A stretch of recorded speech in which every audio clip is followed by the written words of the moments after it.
People didn't trust the leaders. People didn't trust each other. All the same problems you see in almost every corporate culture. Any tips for our change makers out there? Make emotional intelligence one of your highest skills. Welcome back, everyone. This is Simon Phillips, your host of The Change Show, and my special guest today, David Papa. David, how are you doing?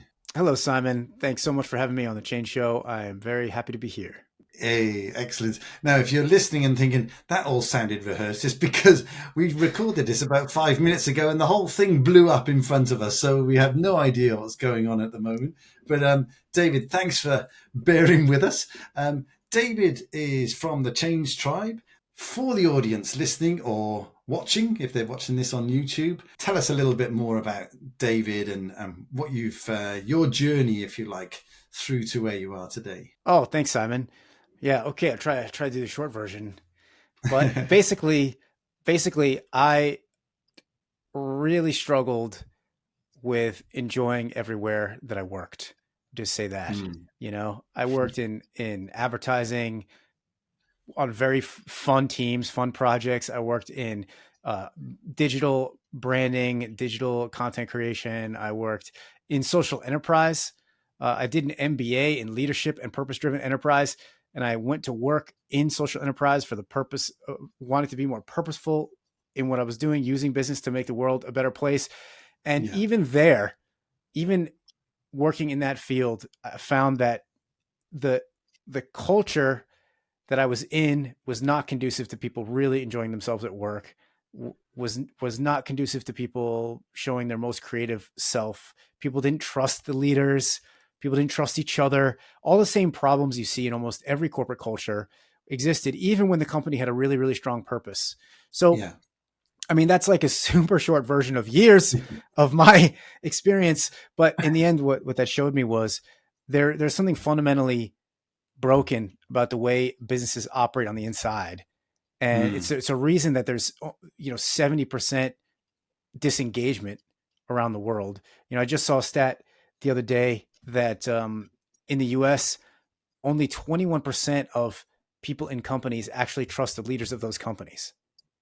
So it's really like a dire situation in company. Hardly anybody wants to be there, and business is not delivering on its promise for people. It's not delivering on the promise of making the world, or its potential of making the world better. So, I just experienced that firsthand so many times. And then in the past 10 years, I've decided to do something about it. And I've become a coach and a consultant that's trying to help bring more love into the business world, help leaders create more loving, caring cultures that focus on meeting people's 7 core needs. Because when those needs are met, then they give everything to their jobs, and business starts becoming a force for good in the world. And that's what I'm trying to do. I'm trying to help business become a force for good in the world so that we create a more loving world for everybody. Why would we be doing all this if we weren't trying to make it a happier situation? So that's what I'm up to. Do you know, David, when I hear you describe that, it so resonates with the work that I'm doing right now. So I've been asked to join the board of the Centre for a Loving Workplace, and the sole focus is how can we eliminate fear in workplaces and make them more loving spaces, because we spend an awful lot of our lives inside these organizations, whether that's face to face or remote, it doesn't matter. We're still engaged and utilizing all of our life's energy to put our focus in those spaces. And if there's no, I think there's something fundamentally flawed with the employment contract, or the psychological contract between organizations and their people right now. And it's great to be doing this work in the same space as you. So what was that? Was there a straw that broke the camel's back? Was there something where you just said, no, that's it? Or was it just that gradual build-up of everything? Well, it's really amazing to hear you talk about this organization and talk about the eliminating of fear, because that's something that we focus on in depth at the Change Tribe, because that was kind of the straw for me that broke the camel's back, you could say. I mean, all the first whole, many years of my career, the first whole chapter of my career, I had done all I'd made all the decisions I was supposed to make to that Yeah. you do when you're successful, right? I ended up getting a really good job. I was living in a really cool place. I had a really, good relationship on paper, ticked all the boxes, right? Of what you're supposed to do to be successful and be happy, you know? And I was miserable, turns out. And the first thing that started to break down was the relationship. And then I started to look at all these choices I had made in my life. And it was like, oh, wow, I worked so hard to get Yeah. to that position, those positions I was in, and actually is not making me happy. I actually kind of don't like my life at all. Like, how did this happen? How did I get here? So I decided there was a point in my 30s where I quit everything. I quit the relationship. I quit my employment. I didn't have anything lined up next. I left even the country I was living in, and I decided I was going to give myself a minimum of 3 months to figure out, who am I really? Why did I make these decisions? That these are the things I was supposed to do. These are the things I worked hard to achieve. Why was I actually miserable? Like, this is not how it's supposed to work. I was supposed to be happy. So the after these months of self-reflection, doing a ton of meditation, yoga, many other really interesting esoteric practices, I was experimenting with a lot of really deep work to try to understand myself and find out who I really was. I saw that all those decisions I had made that seemed like the rational, practical, good decisions to make, they were actually decisions that were driven by fear. They were Mm. actually, it was like, oh, if I don't do this decision, I might not make enough money. Or if I don't do this decision, if I don't take this job, I'm not going to be successful. Or, people won't approve of it, or whatever the fear was, or I won't be good enough. Whatever the fear was, there were tons of them. And it turns out that for me and many, many people I've worked with now, that when they're making the practical, rational, safe decision, that's actually fear talking. It's Yeah. actually fear holding them back from making the decision they would really love to make, that their heart would love to make, the decision Mm. based on love. So when I saw that actually all these decisions that had led to, on paper, a very successful situation were based in fear, how could I be happy with them? How could anybody be happy when fear is driving the bus, making the decisions? Even if it works out on like a material level, you will not be happy because you're driven by your fear. And then when I saw that, I saw at the same time why I didn't like all the places I had worked. And that's because all those workplace Mm. cultures were also driven by fear. There's a bunch of people who are actually driven by fear, creating workplaces that are actually driven by fear. And when you start to think about this and know this, you can go into your workplace, go on your team, and you'll start seeing it everywhere.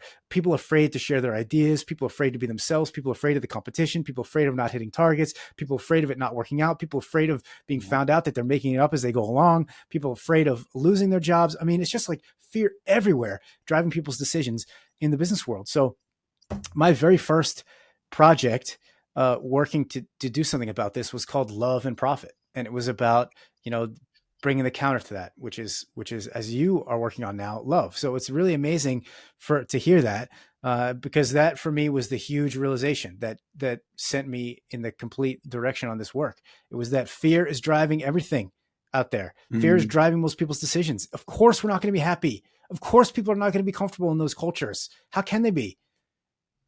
So, as you and I will have both experienced, when you first mentioned the L bomb, as one of my colleagues calls it, um, you do get an immediate response, almost visceral response in some quarters, where people thinking, well, what is this woo woo stuff? This is a business. Why are you talking about this stuff?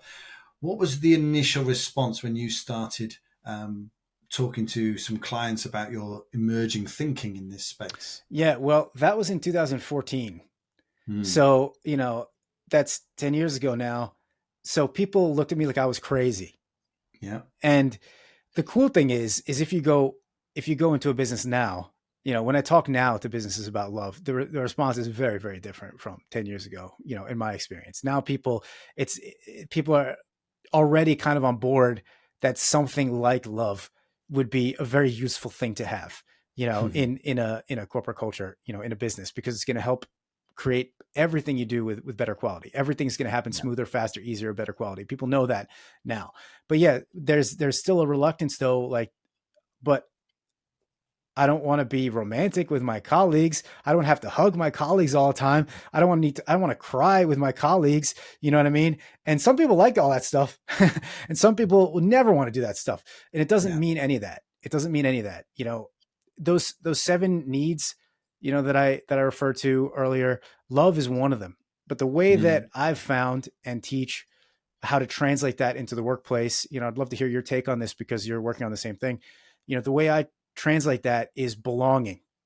Yep. People need to feel that they're wanted and Mm. valued, that you want them next to you, that they really belong on the team, that they're welcomed as they are, and they're Yeah. seen for their unique set of skills and experiences, and that is really held dear by the team and the organization. So it's a deep sense of belonging that I think is another way we can describe what love looks like at work. Of course, there's the idea of loving your job. There's the idea of, you know, loving your clients. There's the idea of loving the products you're making. All those are other aspects too. But the sticky one that I found for people is like, well, how do I interact with those around me? I don't want to love them like I love my family. You know what I mean? Well, it's not about that. But Yeah. is there a deep sense of belonging? Does everybody Both feel ways. like they're in the right place? Yeah. Yeah. Yeah. Exactly. And so for someone listening who's maybe in an organization where, because there are going to be people listening thinking, what David was describing there was my organization. It's based on fear. There's fear elements in my team. What can they do, like today, to change something for the better in their team? Yeah. Great question. First thing is become aware of where fear is driving decisions.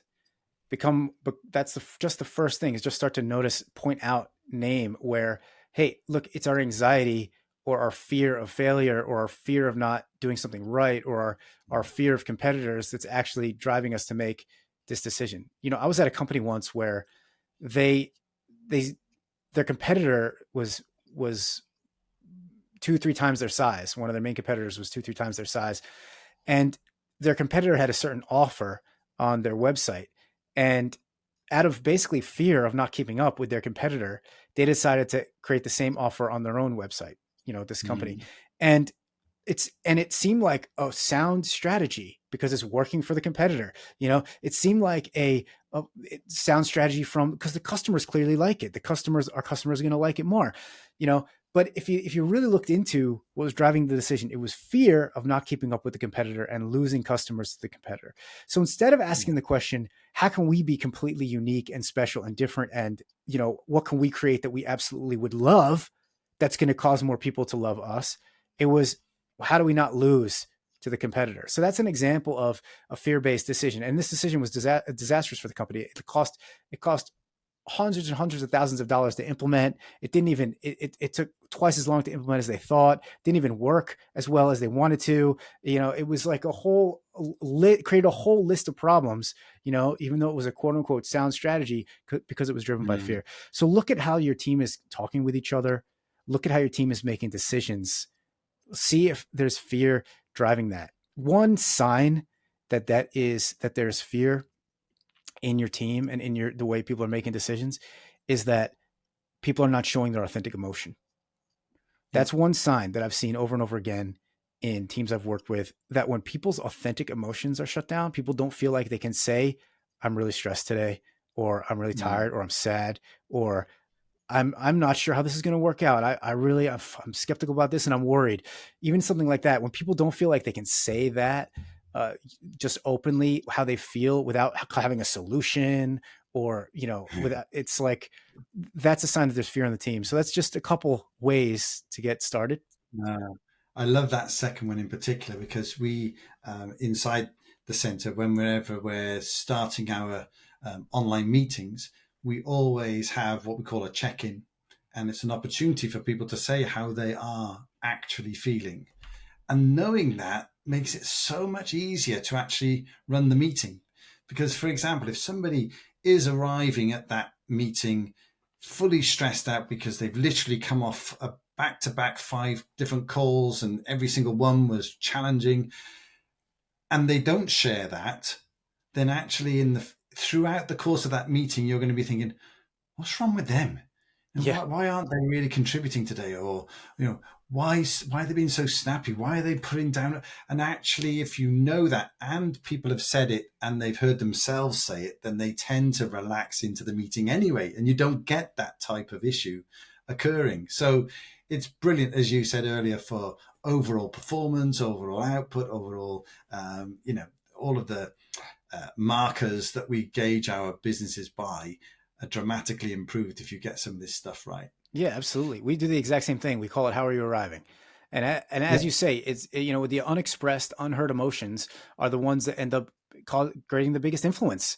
If you just give a chance for someone to say authentically how they're feeling, and that can be okay. You don't have to have a therapy session. You don't have to fix it. You don't have to even react to it. It's just like, thank you Yeah. for sharing that. That's, Yeah. you just give that space. Now all of a sudden it's more clear and there's relaxation. And now people are starting to get on the same page and people are connecting with each other. You bring more presence into the room, and the presence elevates the level of consciousness, which creates better ideas, better communication, better outcomes. So I completely, I love that you do this in all your meetings, because it's just simple things like that that for some reason most of the business world is just hasn't ever tried. Yep. Exactly. So, David, when we were chatting the other week, I seem to remember you talking about a couple of other little tricks in your toolbox that you use when you're facilitating it. Would you like to share a little bit of that insight for people?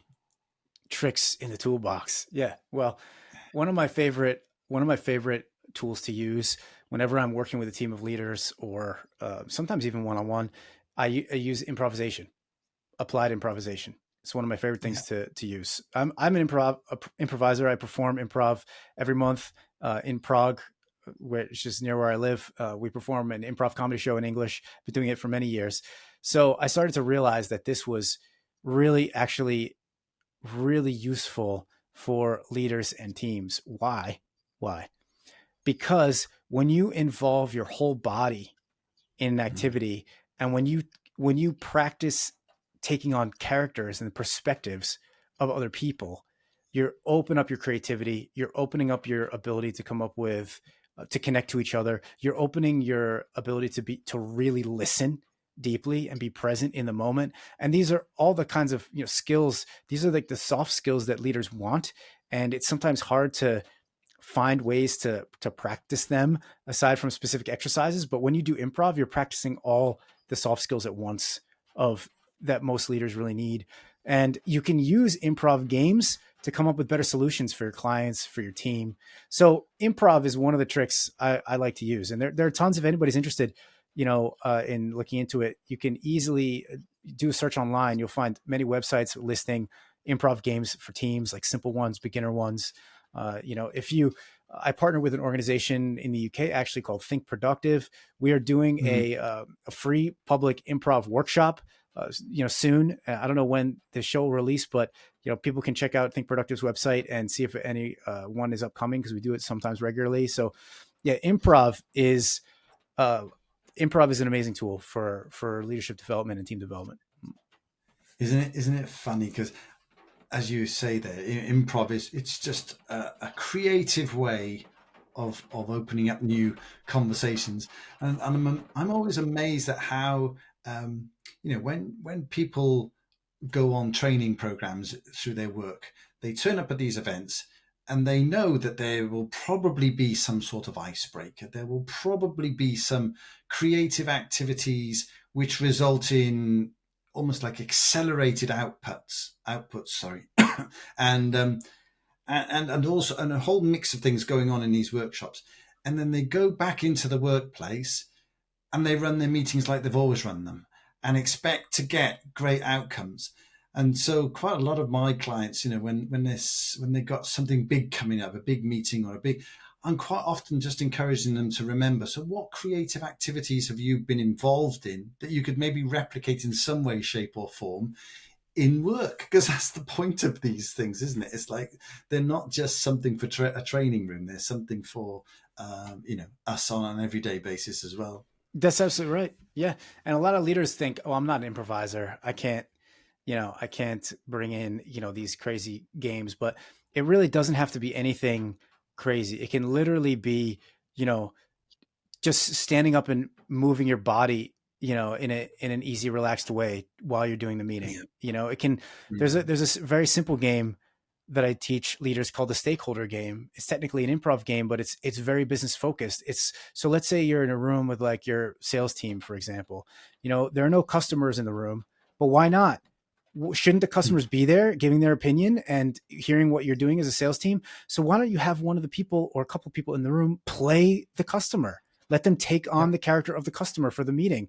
It's like an improv scene, but that's like a very simple tools Yeah. like that, as you say, many leaders have been exposed to. Why aren't they trying them with their teams? You get into these habits and patterns, and for some reason people just start doing kind of things sort of rote out of patterns. And especially with online meetings, so many leaders are that I talk to are asking me, how do I do better engagement? Because I have people who come to my online meetings who never even turn their camera on, and they never even say anything. Mhm. And it's like, use these, make it more fun. Number one, make it more Yeah. fun. Use some of this improv games. People will enjoy it. Yeah. And actually, I've done something similar with that stakeholder exercise, and the the stakeholders who turn up in those examples are way tougher than the ones that they actually get to deal with outside of those scenarios. So they're brilliant, a good test of what they're thinking.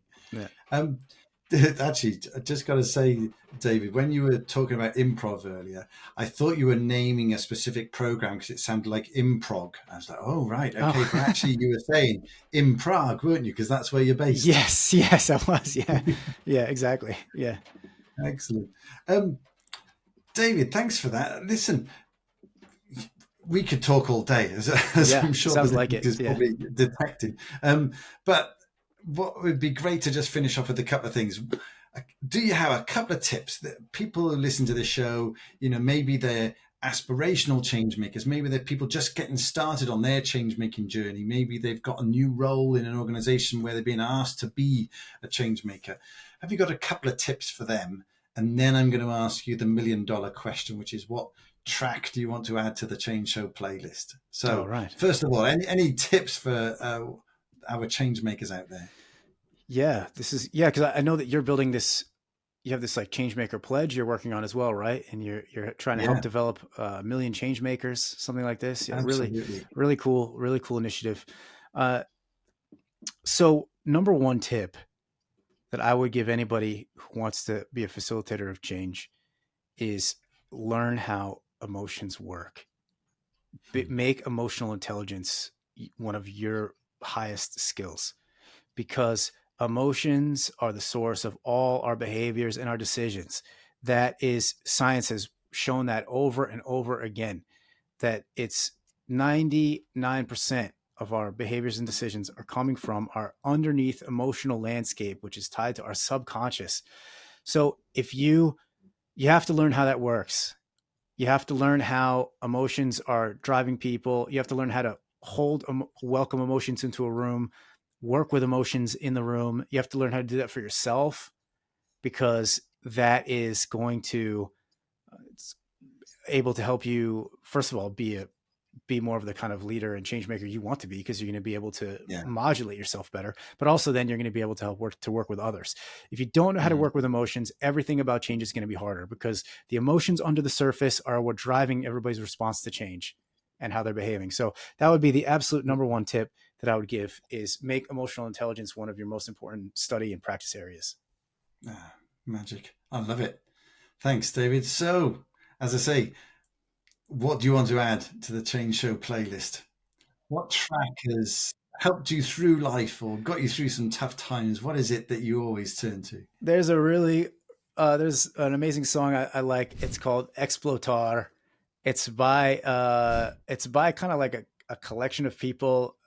This rapper and this organization called the Mexican Institute of Sound, and I think it's officially under the name of the band name Compass, and it's called Yeah. Explotar.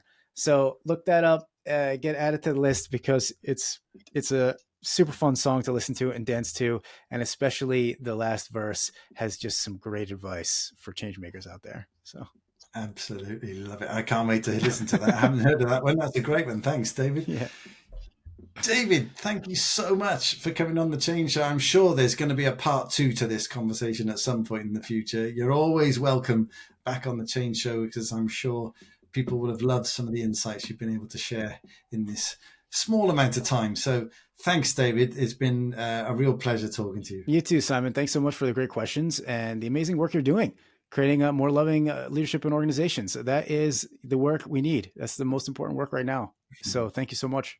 Yeah. My pleasure. Thanks, David. That was the Change Show. That was my amazing guest, David Papa. We'll see you again next time. Take care.